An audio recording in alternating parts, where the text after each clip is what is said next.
साथियों को नमस्कार, स्वागत है एक और नई वीडियो में।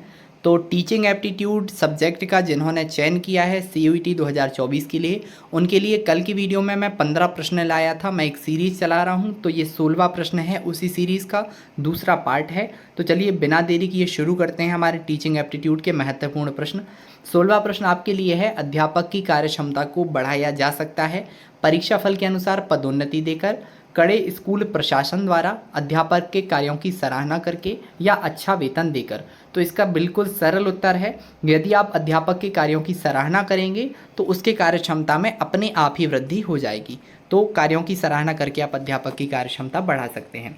चलिए 17वां प्रश्न आपके लिए है, शिक्षा शक्ति एवं सत्ता का स्रोत है। तो जो शिक्षा है वो शक्ति एवं सत्ता का स्रोत किसके लिए है? महिलाओं के लिए है, पिछड़ों के लिए है, बालकों के लिए है, या डी ए और बी दोनों के लिए है? देखिए, जब भी ऑप्शन में ए और बी दिए रहें तो ध्यान से देखिएगा, कहीं ए और बी महत्वपूर्ण तो नहीं हो जाते हैं। तो जो शक्ति है वो महिलाओं के लिए है शिक्षा के माध्यम से, और जो सत्ता है वो पिछड़ों के लिए है शिक्षा के माध्यम से। तो आपका ए और बी दोनों ऑप्शन सही हैं। चलिए अगला प्रश्न देखते हैं।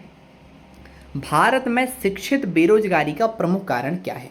सरकार की रोजगार के लिए ठोस नीति का ना होना, शिक्षा का व्यापक प्रसार, उद्देश्यहीन शिक्षा, घटिया स्तर की शिक्षा।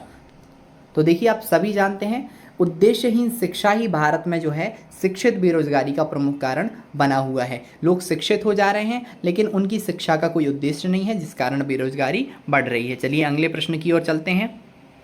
19वां प्रश्न है, हमें शिक्षा ग्रहण करनी चाहिए क्योंकि शिक्षा व्यक्ति को विद्वान बनाती है, व्यक्ति को स्वावलंबी बनाती है, व्यक्ति को आर्थिकोपार्जन योग्य बनाती है, या ये सभी चीज़ें हैं? तो आप सभी जानते हैं कि शिक्षा के द्वारा जो व्यक्ति है वो स्वावलंबी बनता है। देखिए, शिक्षा सिर्फ किसी को अर्थ उपलब्ध कराने के लिए, पैसा कमाने के लिए नहीं दी जाती है। किसी व्यक्ति को विद्वान भी नहीं बना सकती है। अनेक पढ़े लिखे लोग आपको मिल जाएंगे, वो महामूर्ख रहते हैं, कोई विद्वान नहीं बन जाता है। यहाँ शिक्षा आपको स्वावलंबी अवश्य बना देती है।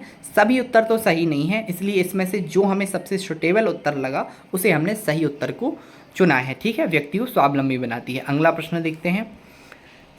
किस प्रकार का कक्षा नेतृत्व सबसे उत्तम माना गया है? प्रभुत्ववादी, सभी का मिला जुला रूप, लोकतांत्रिक, प्रयोजनवादी। यही चलिए देश के परिप्रेक्ष्य में बात सही होती है कि अगर किसी को कक्षा नायक बनाया है, यदि क्लास मॉनिटर बनाया है, तो उसे लोकतांत्रिक होना चाहिए। आपका सही उत्तर है लोकतांत्रिक। अगला प्रश्न देखते हैं।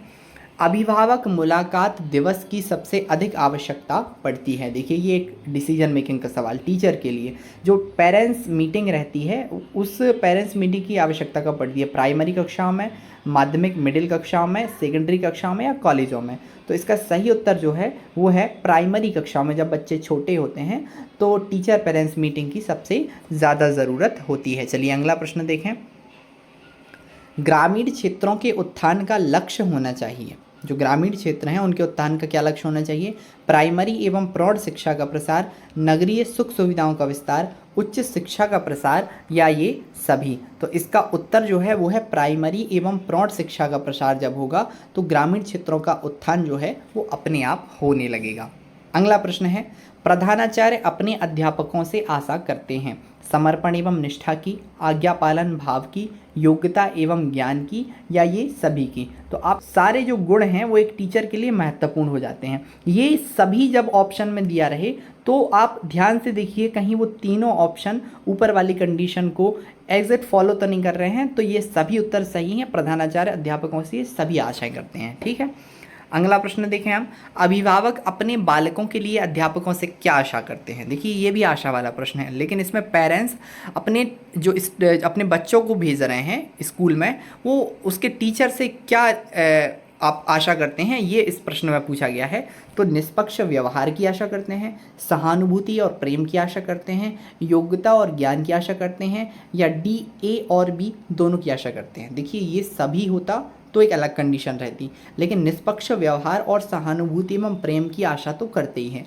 योग्यता और ज्ञान उसमें अपने आप आ जाएगा यदि पढ़ने जा रहा है। तो उत्तर सही होगा ए और बी दोनों। चलिए अगला प्रश्न देखें।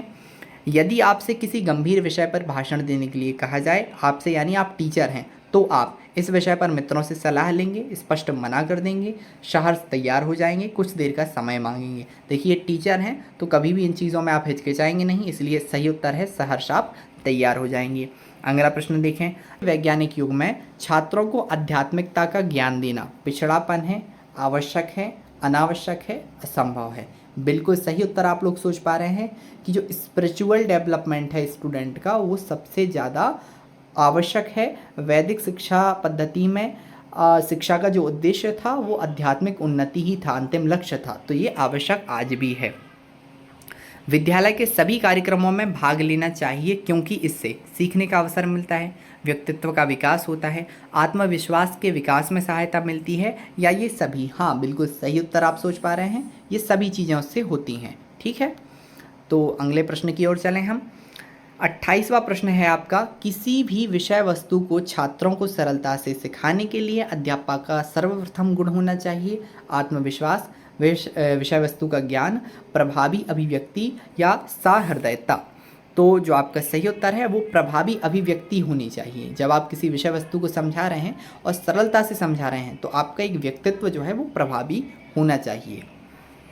29वां प्रश्न आपके लिए है, विद्यालयों में खेलों का आयोजन जो होता है उसका उद्देश्य क्या होता है? छात्रों को किसी कार्य में लगाना, शरीर को हष्ट पुष्ट बनाना, प्रतियोगी खेलों के लिए तैयारी कराना, या बालक का सर्वांगीण विकास। तो हम पहले भी इस प्रश्न पर चर्चा कर चुके हैं कि जो अलग अलग उपक्रम कराए जाते हैं विद्यालयों में उनका उद्देश्य होता है किसी बालक का सर्वांगीण विकास। तो इसका सही उत्तर ये है कि अगर वो खेल खेलेगा तो उससे मेंटली, उसका फिजिकली सभी प्रकार का डेवलपमेंट हो पाएगा। अगला प्रश्न है और अंतिम प्रश्न है इस वीडियो का, एक छात्र की दृष्टि से विद्यालय में छात्र संघ संगठन के बारे में आपकी क्या धारणा है? जो स्टूडेंट ऑर्गेनाइजेशन होती हैं उसके लिए छात्र की दृष्टि से तो इनसे कोई लाभ नहीं है, विद्यालय में दादागिरी फैलती है, शिक्षकों के अन्याय के विरुद्ध लड़ने का एक साधन है, या छात्रों में नेतृत्व की भावना बढ़ती है। ऊपर के 2 ऑप्शन बिल्कुल आपको नहीं चुनना है क्योंकि आपको दिख ही रहा है वो गलत है। लेकिन जो शिक्षकों के अन्यायों के विरुद्ध लड़ने का एक साधन है, ये उत्तर कुछ हद तक सही है लेकिन पूरी तरह सही नहीं है क्योंकि इसमें छात्रों के नेतृत्व की भावना वाला ऑप्शन भी है। तो आपका सही उत्तर होगा छात्रों में नेतृत्व की भावना बढ़ती है। ये आपके महत्वपूर्ण प्रश्न थे। ऐसी ही सीरीज़ लगातार चल रही है। चलिए, जो भी साथी नए जुड़े हैं वो चैनल को सब्सक्राइब करेंगे। आप सभी को आगामी परीक्षाओं के लिए बहुत बहुत शुभकामनाएं। सभी का बहुत बहुत धन्यवाद।